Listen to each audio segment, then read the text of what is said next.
I knew that he was a potential world champion because he told me so.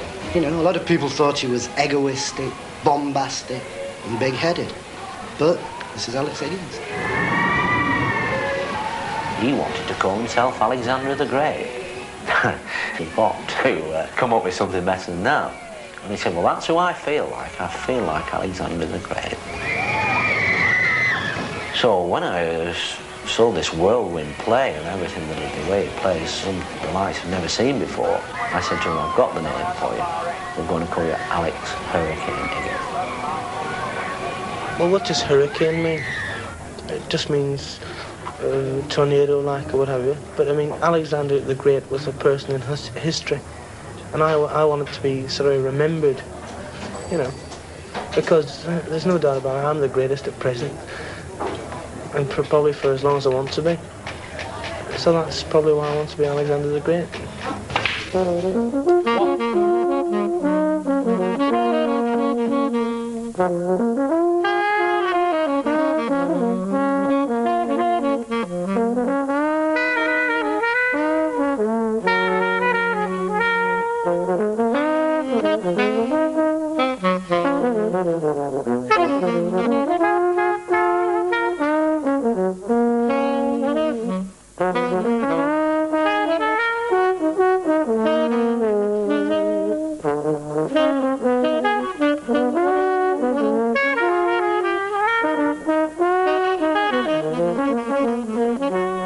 Working-class Britain's relationship with the game of snooker is complicated and changing.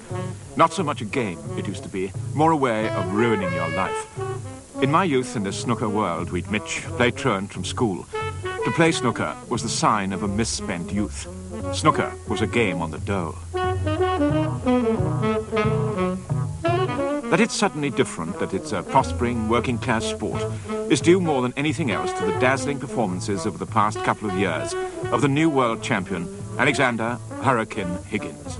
The solitary, celebrated existence of Alex Higgins offers a strange vista of British life.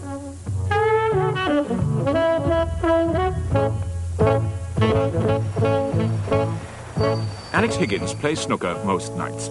He's only 23, where world champions are usually in their 30s or 40s.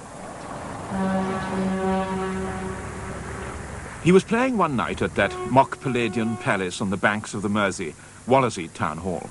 It was a match with John Spencer, the former world champion, and Alex Higgins' great rival.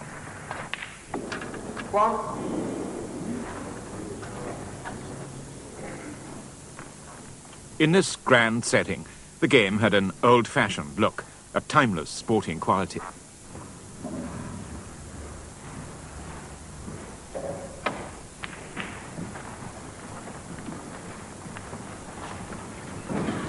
Eight.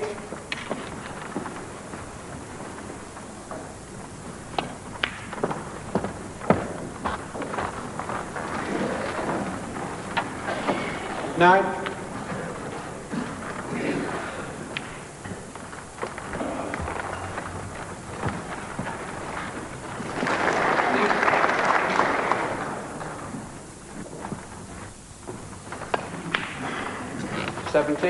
The audience had paid £1 a head, largely to come and see this phenomenon from Belfast, who's the talk of the clubs of the north. This night, Higgins and Spencer were playing a match for £200. 24.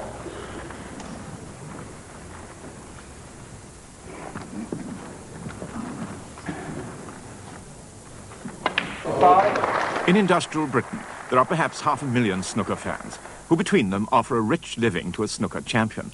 The best can make between £200 and £300 a week. And unlike other sporting heroes like soccer players, the snooker champion has a long sporting life. Alex Higgins has shaken up the suave professional snooker world. And for that reason, many of the 20 or so other professionals don't care too much for him.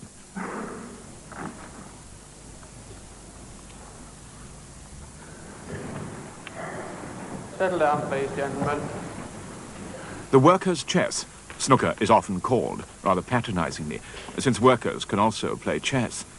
But the game has a beauty of concept, execution and colour that can give acute aesthetic and intellectual pleasure. The balls have to be potted in a particular sequence. The real skill of a great player is the way he positions the white ball for his next shot. Alex Higgins delights snooker fans by the clarity of his insight into the next shot but 4.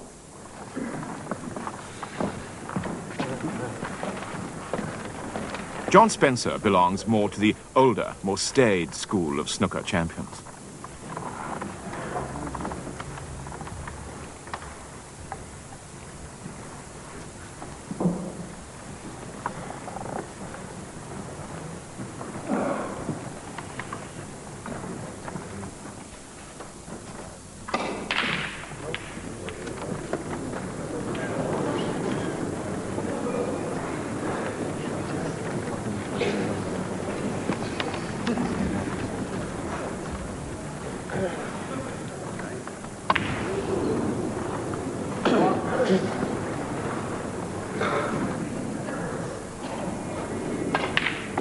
Alex Higgins is also a gambling man. 3-5-35. At a bingo hall in Accrington in Lancashire, I talked to the proprietor of the hall, John McLaughlin, who discovered Alex Higgins. There are times when it looks as if gambling is now the main talent of the British. Under the eye, 2-0, flying 20. When you first saw Alex Higgins, what state was he in? When I first met him, frankly, he was really in a mess. Under the eye, 2-7, 27. His clothing was in a shabby state, he had holes in his socks. He was through to the blacking on his shoes. And he was just in a general mess. Apart from being carried away with his snooker ability, he was really in despair. Was he a gambling man when you met him? He loved gambling. Every opportunity he got, he was in the betting office. It was a thing we tried to stop, we couldn't. What about the money he was earning when you started earning? Oh, we just spent it. Everything he got. Every penny he got was just making the bookies richer. Before he became a professional snooker player, Alex Higgins had trained as a jockey. A lot of young Belfast boys come to England in this way. It seems they're small enough to be jockeys.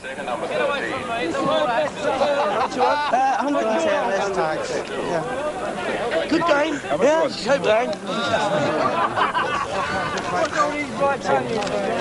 He's not very good for your business. This is only a G.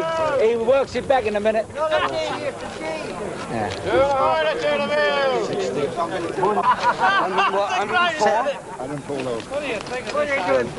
4.5. This is my best side. He kept on going to the same bookie for every race, which didn't make him too popular. Thank you. Cheers, Wendy. Cheers. 110. So you made what, 140? 150 on 2 races? Yeah. And there's 4 races to come. Are you often as lucky as this? I think it was skill, you know. It's not luck. No. Student for the form. Good student for the form. Alex Higgins was at Salisbury with Eddie Reevy, for whom he'd been a stable boy. Mrs. Reevy is now a woman jockey. It seems that the Hurricane wasn't very industrious when he worked for the Reevys. He was a great fellow for reading the paper and asking your opinion about how horses ran. He preferred the gambling side of it to the working side of it. I wouldn't say he was quite as good at sweeping the yard. No horse at Salisbury moved faster than Alex Higgins, a hurricane among bookies. Come on, just a place back before carry on. Being with Alex Higgins at Salisbury in that extraordinary mixed sporting fraternity gives a sense of how little the life of the sportsman has changed over the past 2 centuries. Hang 11 to 10. Hang 11 to 10. Alex Higgins is still a keen student of form. He doesn't read much except the sporting life. I think it's just one of them things, you know. I think it's inborn. It's like anything else. Snooker in me is inborn. So I think really my love of horses and love of being on race courses and having a bet on race horses, I think it's just an inborn thing that you do nothing about, you know. It's exciting, you know, to see an animal run with your money on it, you know. Where the 100-house race At Salisbury, Alex Higgins had what struck me as a remarkable day. Starting with £10, he won something on every race and finished up over £300 ahead. What's that a ton? Well, I've had a good day. £14. Cheers. All right. It's one of the best days you've ever had. No, it happens all the time. No, what's the best day you've ever had? I once made 800,000, but I went to the dogs that night and lost it. Yeah, joking. No, come on, Alex. Seriously, what's the best day you've ever had? I've probably made about 500 quid in a day. Yeah? What's the worst you've ever had? What do you mean, what's the worst? Well, what's the worst amount you've lost in a day? About 70. So. And I went a bit sparse that particular day. Yeah. I didn't. Usually I just try to lose about 40. What would you use this money for now? You won today. It's over £300. I'll go into the Yorkshire Bank. It'll be invested, you know. And off the investment, you see, I'll have another bet off the investment. But apart from that, you see, it's only a pleasure, you know. Yeah. Hello, sweetheart, all right?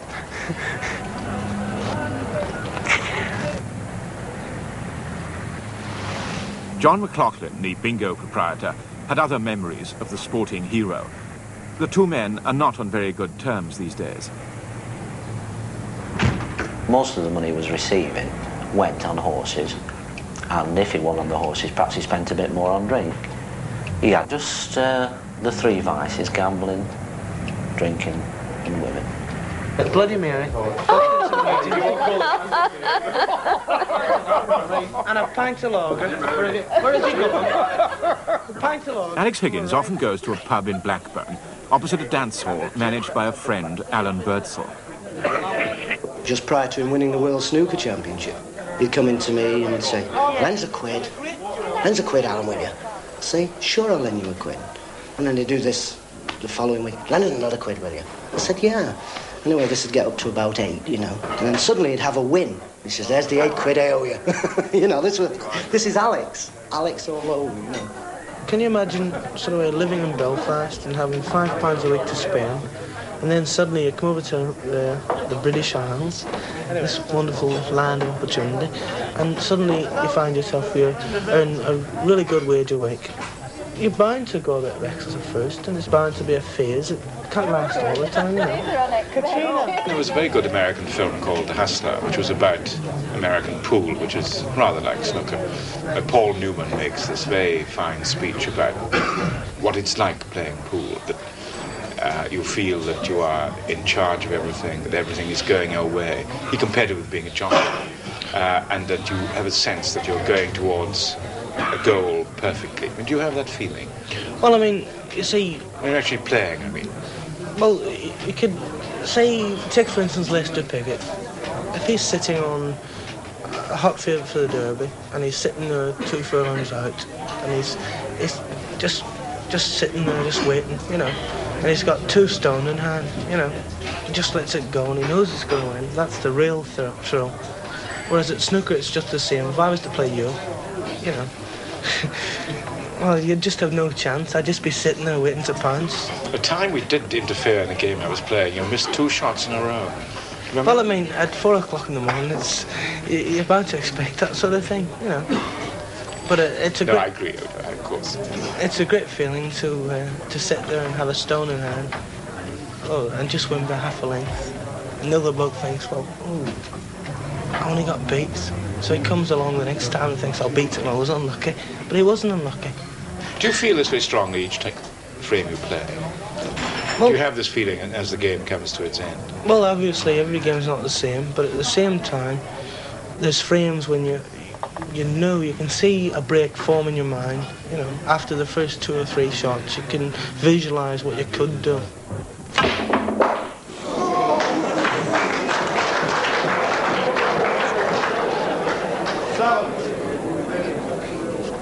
You could call that the luck of the Irish, but... 12. 13. When he is playing, he is incomparable. No one else has ever made 100 break that snooker dream so quickly, 20. with such panache. Champions used to be thought remarkable if they could make 100 break in 10 minutes. The Hurricane can do it in less than 3 minutes. It's this speed that's so astonishing about his play. 26. 27.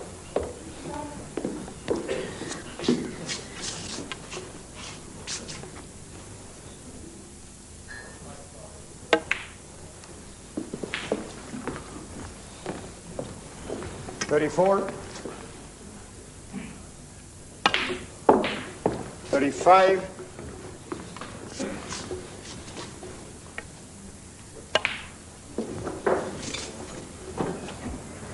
41. 42.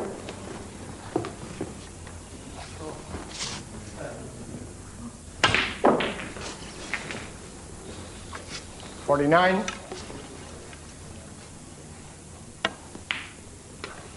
50.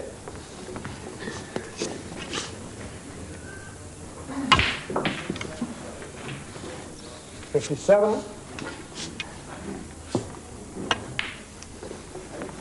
58.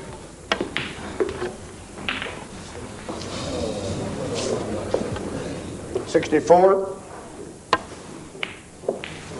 65.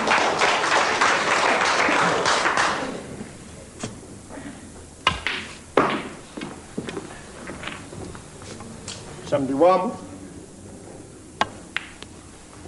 72.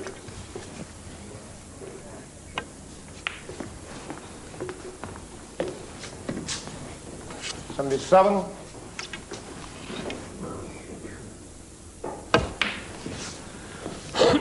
79.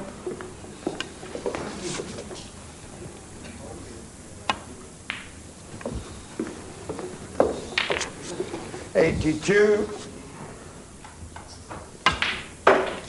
86.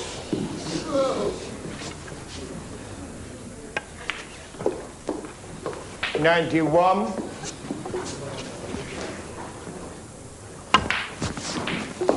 97. 100.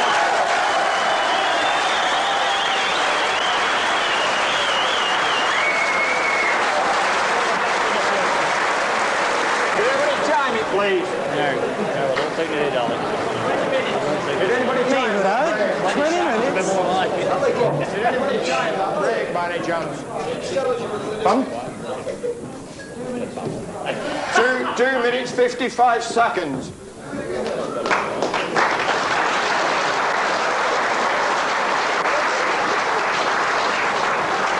We stopped at a little pub, and the landlord said, well, will you sign this for me so I can put it in the pub? You know, he gave him some document which Alex duly signed as the world professional snooker champion, 1972.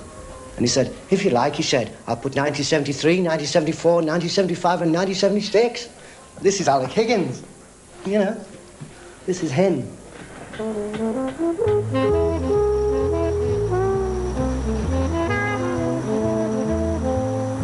And after the triumph, another hotel bed, another taxi, another railway station, another train, to another evening of praise and shouting and drinking. The classic of the solitary entertainer.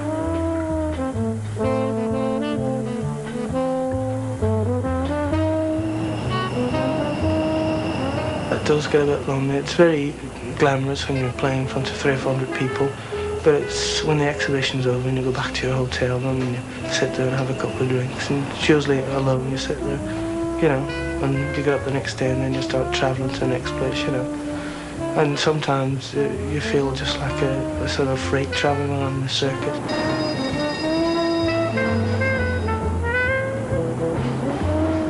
Some days I might have to travel from Birmingham to Liverpool, Liverpool to Birmingham, Accrington to Birmingham, Accrington to Bristol. And, well, it takes 6-7 hours in trains done, things like that, you know.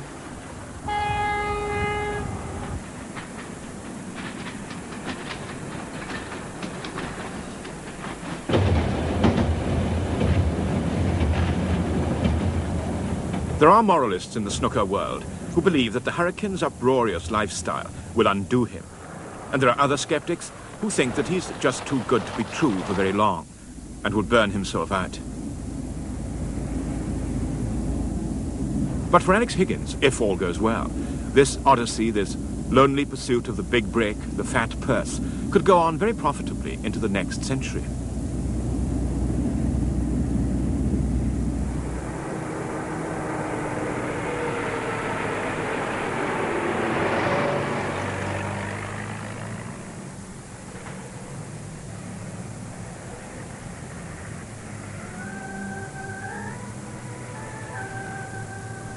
A journey to South Wales, though, revealed something of his dream. There, in the Vale of Neath, there is a kind of snooker Shangri-La.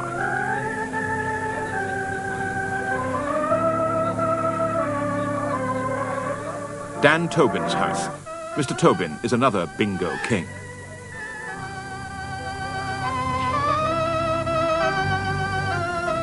In his garden, Dan Tobin has a billiard room, a snooker palace. It's also a cinema, a discotheque, a bar, has fruit machines, an electric organ, and is free.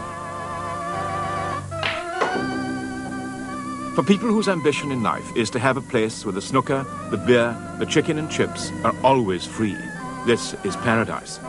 Particularly when the money then is free to gamble with.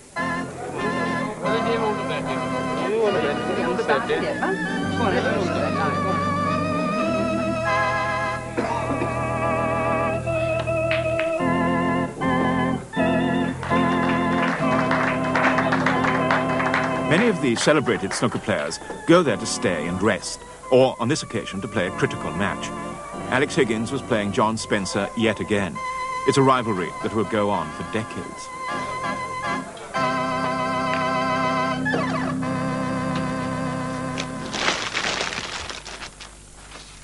Dan Tobin, the host. This house is known right throughout the whole of Wales for snooker. And you tell anybody about my billiard room, I mean, where it goes, my billiard room's on my mind all the time, and everybody's come to see it. But I understand that people come here and just walk in and have a game and have free drinks and everything. Oh, yes, they walks in here, they even send a stove on and cook their own chips, and they can make their own tea, like, everybody's welcome in this house. It's a marvellous place. You know, it's got everything you really want. And I set my sights in a place like this, you know. When you say it's got everything you really want, what does it have that you really want? Well, it's got a beautiful view. It's got, 3 bedrooms, in case you're stuck. It's got the snooker room, you know, which is probably one of the best in the country, if not the best. And I'd like to have a place like that. And you've probably seen the kitchen. It's out of this world, you know, and everything about the house in general. It's so fantastic. It's untrue. Plus the fact it's not like a mansion. It's just right. Yeah. What's wrong with having a mansion? Well, I mean, you have to check up every night, see if there's any burglars in the 22 bedrooms, which could be a bit tedious, and I wouldn't really fancy that. And I wouldn't really fancy having a wife with about 15 servants knocking about. I don't think I'd have a lot of privacy, you know. And, no, it's not for me, that. You know, just like a house like this, you know, really nice. He's always wanted to come down here. He don't want to go to hotels. He'd rather come down here because there's more life here and there's more entertainment in this place than what there is in hotels.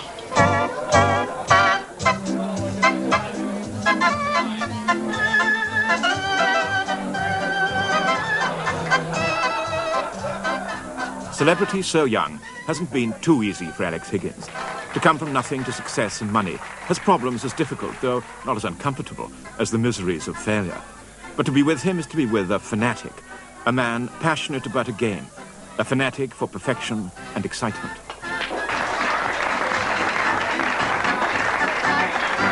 Everybody wants to come and see Alex Higgins. I mean, when he plays up here, he plays a tournament up in the night, and he opens the house up in the day then for people to come up and play them in the day.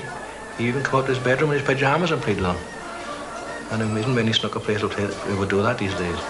We're only 1 in a million, people like me, but there could be another 1 in a million in 5 years, 10 years. I've tried to be like in ways Cassius Clay, alias Muhammad Ali, and I think for a sportsman, you know, he's so prolific, you know, he's brought a lot of interest into boxing, new interest into heavyweight boxing, and I think I've done the same for snooker. And I think you could call it, there must be a comparison between the two of us, you know. I'm only 5'8" and he's 6'4.5" or whatever it is, you know.